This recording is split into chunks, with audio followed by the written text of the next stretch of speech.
басымыз бірігіп жинала бермейді, сондықтан сіздерге мүмкіндігінше керек болады деген дүниелерді алдарыңызға шығарып отырмыз. Сондықтан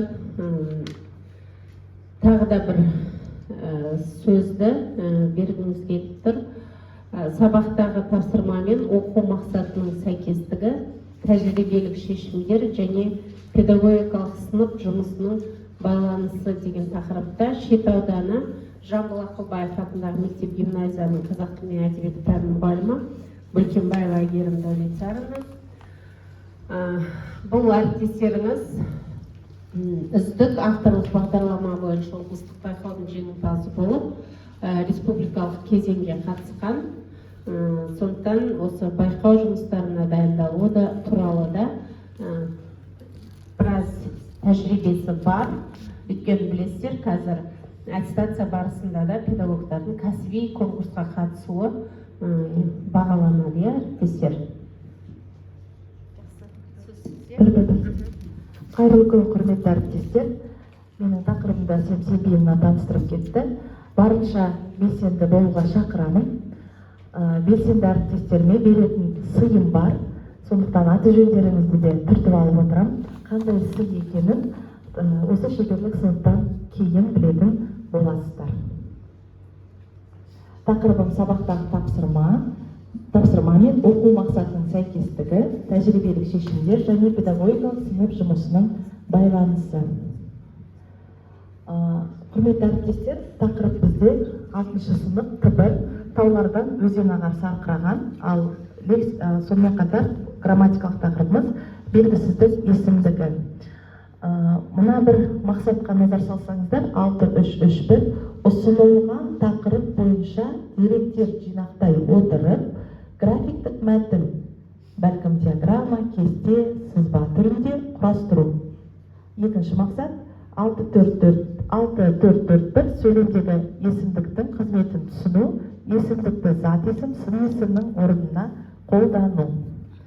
Мақсат негізі күрделі, оңай емес, ал мақсат мынау. Енді сіздерге тапсырма. Дәл осы сабақтың ұйымдастыру кезеңін, психологиялық ахуалды қалай ұйымдастырар едіңіздер. Мен негізі шеберлік сынып болғасын ойлаған, парталар болатын шығар, топпен бөлінетін шығармыз деп, біз енді ондай мүмкіндік болмай тұр, сондықтан жеке пікірлеріңізді тыңдауға әзірмін. Тәжірибелеріңізден айта отырсаңыздар. Бейнебаян, таудан ағып жатқан өзен, табиғат. Тренерім мөлдір болатынна. Тағы да бейне дейді, табиғат. Кімде қандай пікір бар? Әр пікір құнды. Жас мамандар. Екінші вариант мұғалім жатқа айтады. Таулардан өзен ағар сарқыраған. Тағы да мөлдір болатыны. Басқамыз. Ағып жатқан судың дауысын қояды.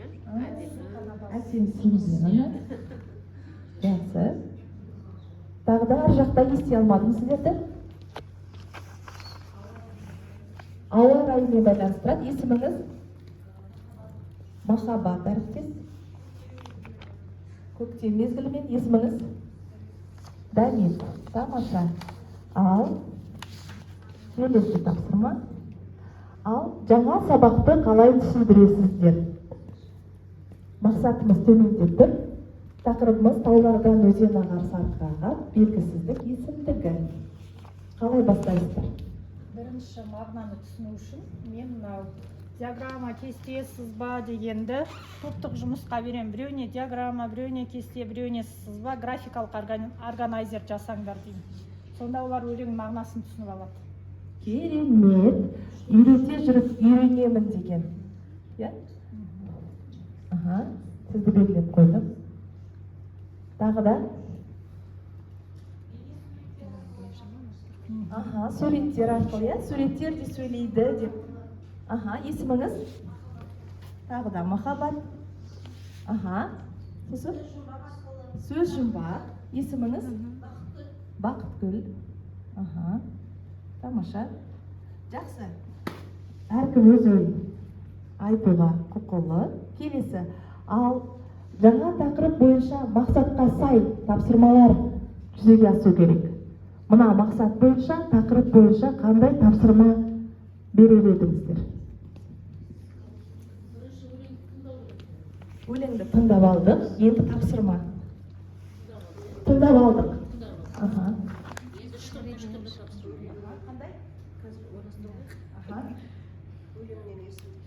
Өлеңнен есімдік тапсырамыз дейді. Аха. Есіміңіз? Одан кейін редакциялаймыз, зат есімге, сын есімге, орындарын ауыстырамыз. Жақсы, сіз көмектесеңіз, маған есімдерін жазып отырсаңыз. Жақсы, Мөлдір Болатовнаға тағы дұрыс. Кластер жасаймыз. Ал креативті тұрғыдан, кластердан, сөз жұмбақтан, видеодан басқа сурет салдырту. Есімдеріңізді айта отырыңыздар, әріптесіміз жазып жатыр. Қазір олжадан құрғалып қалмаңыздар.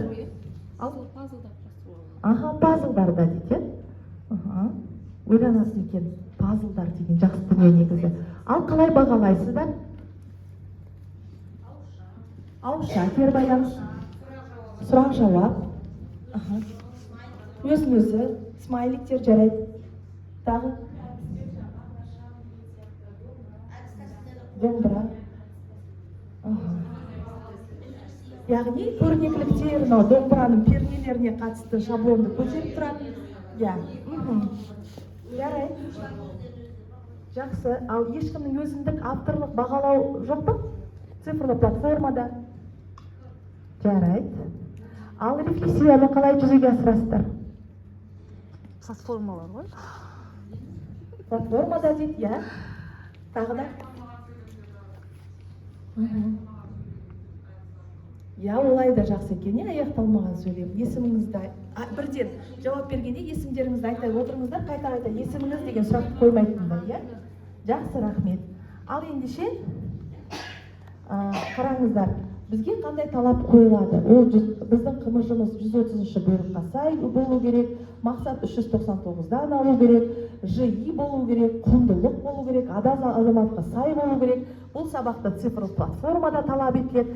Саралауың бар ма, функционалдық сауаттылықты ұмытпа, бағалау мен кері байланысын қайда тағысын тағы, бәрі 45 минутқа мұғалім сыйдыру керек.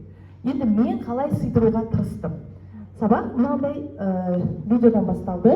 Бұл жерде Veo 3 деген жасанды интеллект қолданылды.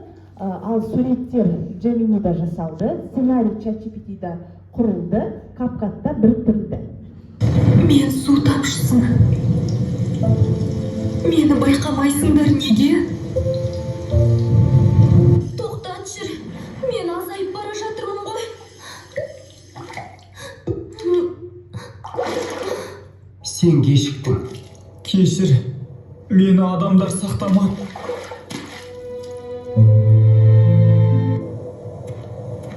Су жоқ, бүгін де жоқ. Біз өзіміз кінәліміз ғой. Егер мені тиімді пайдалансаң, пайдаңа көбірек жараймын. Бұл видеоны менің үйретуім бойынша оқушым жасады. Осы жерде сондықтан кейбір стильдік қателер бар. Мені тиімді пайдалансаң, пайдаңа жараймын деген сияқты, мені сақтамады деген сияқты. Бірақ балаға кері байланыс беріле отырып, дегенмен дәл осы дүниені мен басында сабақтың пайдаланып өздеріне қатемен жұмыс жасаттым. Әрі қарай кетті. Сұрақ қойылды. Судың да сұрауы бар дегенді қалай түсінесіңдер? Судың қадірін білесіңдер ме? Есептеп көріңдерші. Күніне қанша литр су жұмсайсың? Су сіздердің қандай қажеттіліктеріңізді өтейді? Біздің ауылда жиі су тоқтап қалады. Светпен қоса, сонда біз қиындық көреміз. Сонымен өмірмен байланыстырып, оның шешімін табу жолдарын оқушылар ұсына білді. Әрі қарай осы жерде тау, өзен, су деген топтарға мен бөлдім. Ол жерде мен стоп-уоч бағдарламасын пайдаландым. Оның қалай жасалу жолы менің YouTube каналымда бар. Әрі қарай енді мына жер қызық. Тақырып бізде таулардан өзен ағар сарқыраған, Ыбырай Алтынсарин және де белгісіздік есімдігі. Мен оларға аудио тыңдаттым. Көздеріңді жұмың. Осы тапсырманы орындап көрейік бірге. Көздеріңізді жұмыңдар десем жұмыңыздар, көрейік сіздерге қалай әсер етеді екен? Жұмыңдар. Көздеріңді жұмыңдар. Сен таудың басында тұрсың. Төменде бірдеңе сарқырап ағып жатыр. Бірақ оның нақты не екенін бірден аңғара алмайсың. Алыстан әлдекімнің даусы естілгендей болады. Алайда ол кім екенін білмейсің. Жан-жағыңа қарасаң, кейбір тастар күнге шағылысып жатыр. Ал бірнешеуі көлеңкеде қалып қойған. Сәл төмен түссе, өзен жағасында біреу үнсіз отыр екен. Ол саған қарай ма, әлде суға қарап отыр ма, анық емес.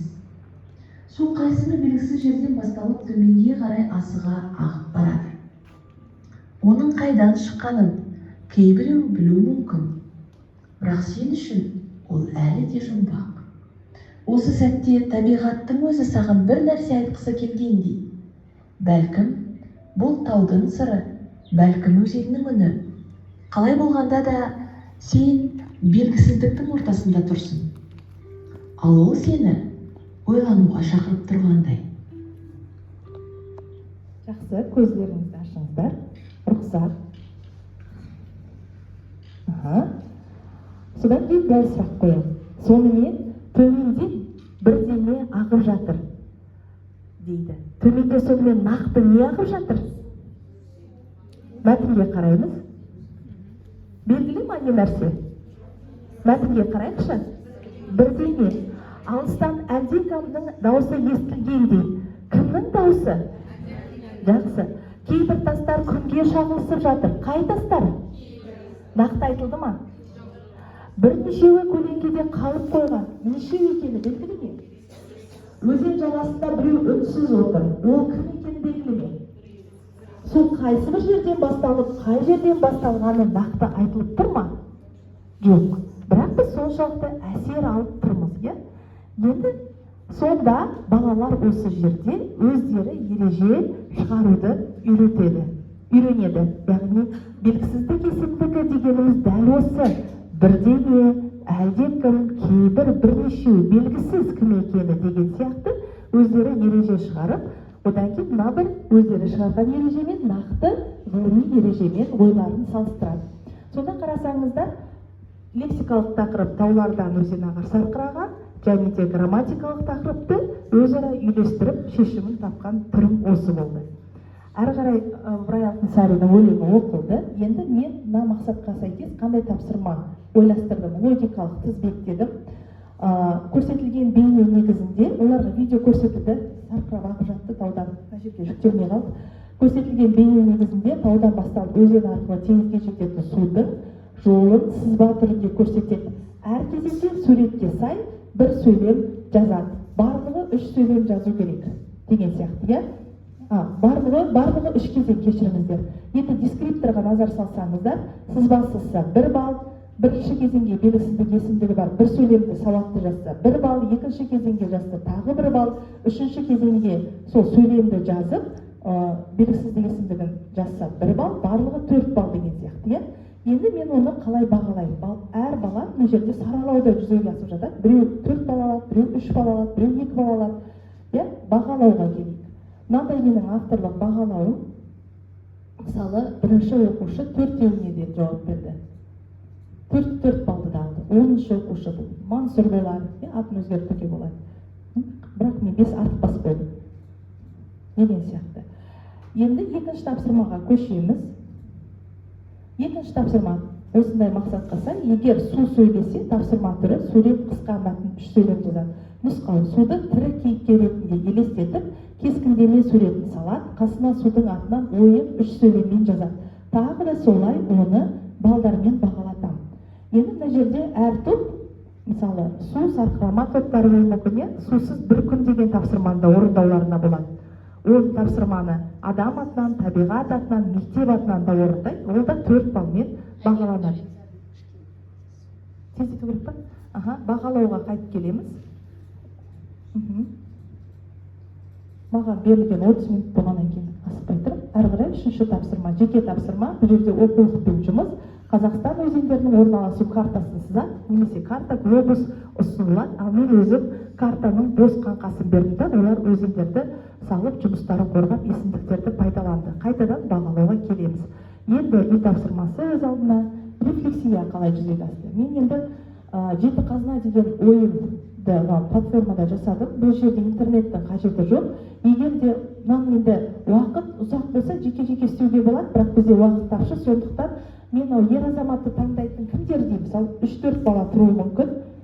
Сосын айтады, мысалы мынаны басты, мен бүгін ойымды нақты жеткізе алдым, тапсырмада жауапкершілік таныттым дегендер болса, қол көтеріңдер дейді. Керісінше кей тапсырмаларда ойланып үлгермей қалдым, алдағы уақытта жылдам шешім қабылдауды үйренгім келеді дегендер болса, олар қол көтереді.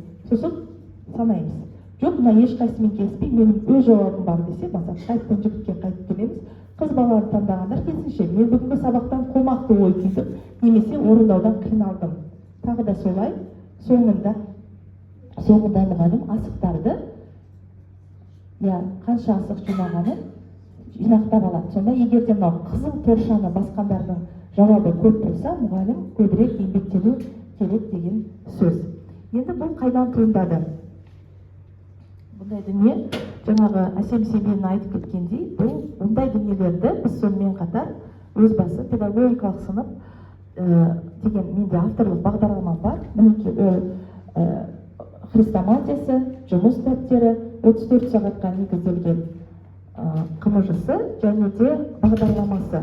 Енді бұл авторлық бағдарламаны жазуға не себеп болды? Мына бір дүниелерге қарайықшы, әдіс тәсілдер бар ма? Ашық сабаққа дайын идея сатып алам.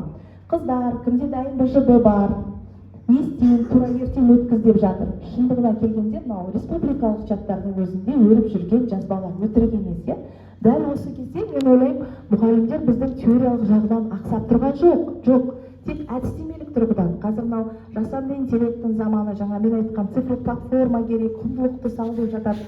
Соның барлығын тиімді жүзеге асыру қиындық тудырып жатады. Сондықтан дәл осы мәселе шешімін мектептен бастап алу керек деп ойлап, педагогикалық сынып оқушыларын цифрлық қоғамға кәсіби бейімдеу деген авторлық бағдарлама қазір жазылып, 2 жыл бойы жүргізіліп жатыр, апробациясы өтіп жатыр. Мынандай заңдылықтарға сәйкес бұның мақсаты оқушыларды кәсіби бағдарлау арқылы IT құзыреттілікті меңгерген, жоғары оқу орынға түскенде әдістемелік тұрғыдан дайын, қазақ тілі мен әдебиеті пәні мұғалімі мамандығына қызығушылығы артқан тұлға қалыптастыру.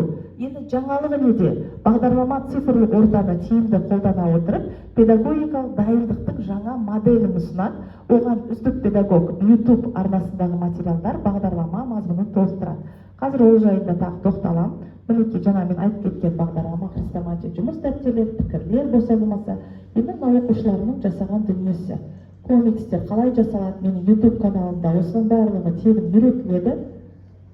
Мынау мысалы оқушының жасаған қыз қуу ойыны, екінші видеоға назар салсаңыздар, жалған шындық сияқты. Егер де ақпарат дұрыс болса, жігіт қызды қуып жетеді, егер де дұрыс жауап болмаса, қыз озып кетеді деген сияқты. Енді мынаған қарайық. Мына 34 сағатқа негізделген бұл бағдарламаның тиімділігі неде? Бұнда 34 сағат тұрады, және де тәрбиемен қоса ұйымдастыру кезеңінен бастап рефлексияға дейінгі барлық тәсілдер үйретіледі. Барлық болмаса да авторлық дүниелерін көрсетіледі, және соның нәтижесінде қазақ тілі мамандығына грантқа түскен оқушыларымыз жетіп артылады. Енді бұл дүниелерді қайдан ала аласыздар? Google-дың іздеу жолағына YouTube деп жазасыздар. YouTube-қа үздік педагог деп жазғанда менің мынандай суретім шығады. Енді қарайық, әрі қарай кеттік. Енді мына жерде плейлист деген бар. Сол плейлистқа кірсеңіздер, сіздер қазір әдіс іздеп жүрсіздер. Сол әдістер, авторлық дүниелер осы жерде бар.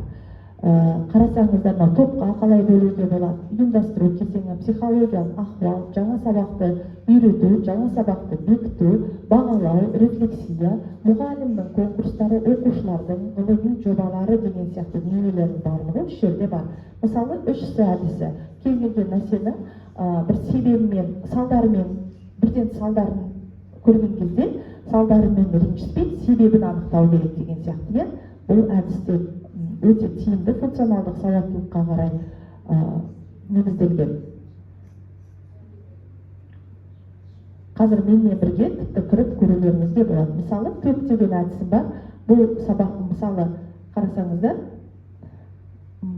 тақырыптың мақсаты, тақырыптың өзектілігі және күтілетін нәтиже. Балаға не үшін керек деп ойлайтын шығарсыздар, бірақ тіпті екі оқитын оқушының өзі зердеге ғылыми жұмыс жазғанда ол әр нәрсенің мақсаты болатынын және өзектілігі және одан қандай да бір нәтиже күтетінін айтады, иә. Мінекей осы бағдарлама өте тиімді және соны сіздер пайдалансын деген ниетпен ұсынып жатырмын. Осы негізде көптеген жұмыстар жасалып, мақалалар жазылып, республикалық халықаралық деңгейде тарату жұмыстары жасалып жатыр. Бақ беттеріне де жүргізіліп, бақ беттеріне де материалдар ұсынылуда. Менікі осы айтайын дегенім, яғни бізде көбінесе ақсап жатқан тұсымыз, біз тақырып көпшілігі маған хаттар көп түсіп жатады, қалай жазуға болады ашық сабақты деп, сонда тақырыпты ашып жатады да, бірақ мақсаттан өтіп кетеді. Ал мақсатқа сай тапсырманы ойластыру қиындық тудырып жатады. Сол дүниенің шешімін менің YouTube каналымнан көре аласыздар. Енді бүгінгі менің жеңімпаздарда жауап бергендер болса хабарласыңыздар. Телефон нөмірі 747 970 84 98 жазып алуларыңызға болады. Ал дәл осы әріптестерге Мөлдір Болатовнаға, Әсем Сембелина, Махаббат, Дәмет әріптес, Бақытгүл әріптес, Қаракөз, Гүлнұр әріптестерге менің сыйым жаңа авторлық әр бала назарда бағалауы, соның ішінде ең көп жауап берген Махаббат әріптес пен Мөлдір Болатқызына ақылы телеграм каналыма тегін жолдама. Құтты болсын. Рахмет.